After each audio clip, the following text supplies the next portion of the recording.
8 तारखेपर्यंत ही सगळी परिस्थिती जी आहे ही आपल्याला अत्यंत लक्ष देण्यासारखी आहे। वारी सुरू होते, वारीच्या निमित्तानेही खूप मोठ्या प्रमाणात अतिवृष्टीमुळे इंद्रायणीवरचे चारही पूल जे आहेत हे पाण्याखाली चाललेले आहेत।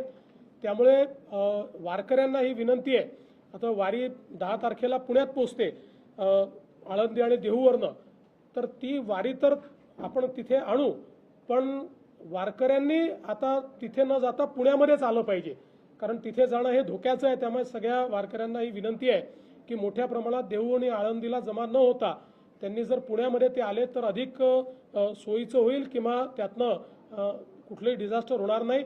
बाकी वारी करता ज्या काही व्यवस्था करायच्या आहेत त्या मोठ्या प्रमाणात केल्या आहेत। आता पावसाची परिस्थिती पाहून जास्तीत जास्त जर्मन हँगर्सच्या माध्यमातून वारकऱ्यांची व्यवस्था झाली पाहिजे आणि कुठेही त्रास होऊ नये या दृष्टीने देखील जी काही व्यवस्था करायची ती राज्य शासनाने केलेली आहे। मला असं वाटतं की